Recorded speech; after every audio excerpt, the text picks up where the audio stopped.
இன்றைக்கு ஆண்டவர் என்ன சொல்றாரு பார்த்தீங்கன்னா, 18ஆம் சங்கீதம் 3ஆம் வசனத்துல தாவீது என்ற பக்தன் ஒரு அனுபவத்தை சொல்றார். அது உங்க அனுபவமா இருக்க வேண்டும் என்று ஆண்டவர் விரும்புகிறார். என்ன சொல்றாரு பாருங்க. துதிக்கு பாத்திரராகிய கர்த்தரை நோக்கி கூப்பிடுவேன், அதனால் என் சத்துருக்களுக்கு நீங்களாக்கி ரட்சிக்கப்படுவேன். என் சத்துருக்கள் எனக்கு விரோதமா எழும்பினாங்க, எனக்கு விரோதமா எழும்பின சத்துருவின் கைகளுக்கு விலக்கி ரட்சிக்கப்படுவேன். அதற்கு நான் கர்த்தரை நோக்கி கூப்பிடுவேன். எப்படி? ஸ்தோத்திரத்தோட. அவர் துதிக்க பாத்திரர், துதியோடு கூட கூப்பிடுவேன் என்பதாய்.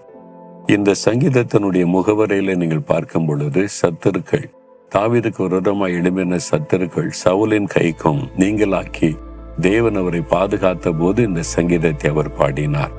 நம்ம வாழ்க்கையில கூட யோசித்து பாருங்க, எத்தனை சத்துருக்கள் எழும்பினாங்க உங்க வாழ்க்கையில. நீ கடந்து வந்த பாதையை பாருங்க. உங்க வாழ்க்கையில எத்தனை பொறாமை கொண்டவர்கள், பொல்லாத ஜனங்கள், உங்களை அழிக்க வேண்டும் என்று நினைத்தவங்க, நீங்க அழிஞ்சு போக மாட்டீங்களான்னு நினைத்தவங்க, எவ்வளவு சத்துருக்கள், வெளியே தெரியாம தொந்தரவு கொடுத்தவங்க, நிறைய பேரை சந்திச்சிருப்பீங்கல்ல.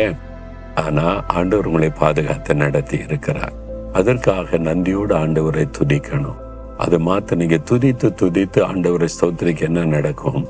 இனிமேல் உங்களுடைய வாழ்க்கையில் எழும்புற சத்துருக்கள் ஒருவரும் உங்களை சேதப்படுத்த முடியாது, தீங்கு செய்ய முடியாது. கர்த்தர் பாதுகாப்பார். வேலை செய்யற இடத்துல கூட தீங்கு செய்யறவங்க இருப்பாங்க. அதை ஊழிய செய்துட்டுன்னா கேட்கவே தேவையில்லை. பொறாமையோடு கூட விரோதமா எழும்புகிற மக்கள் இருப்பாங்க. நீங்க நல்லா வாழ்ந்திருந்தீங்கன்னா பிடிக்காது, அதனால பொறாமையோடு எழும்புவாங்க. நீங்க படிக்கிற இடத்துல கூட நல்லா படிச்சீங்கன்னா சிலர் சந்தோஷப்படுவாங்க, சிலர் பொறாமையோட பார்ப்பாங்க. நம்ம வாழ்கிற உலகம் அப்படிப்பட்டது. அதனால நம்ம எதிர்பாராதவங்க கூட சத்துருவா எழும்புவாங்க.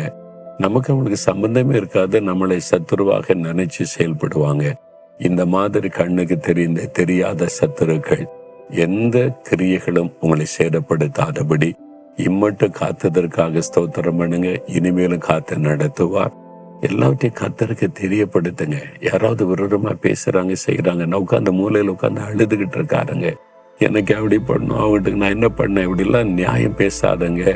பரிதாபத்துக்காக யார்கிட்டயாவது போய் கண்ணீர் வடிக்காதங்க. ஆண்டவருடைய பாத்துல உட்கார்ந்துருங்க, அவரை நோக்கி கூப்பிடுங்க, அவர் பார்த்து கொள்ளுவார். சரியா? பாதிக்கப்பட்டிருக்கீங்கல்ல, அவரை நோக்கி கூப்பிடுங்க. ஆண்டவரே, துதிக்க பாத்திரராகிய தேவனே, என் சத்துருவின் கைகளுக்கு நீங்களாக்கி நெய்மட்டும் விடுவித்தவர், இனிமேல விடுவித்து காத்து நடத்த போகிறதற்காக ஸ்தோத்திரம் ஸ்தோத்திரம்.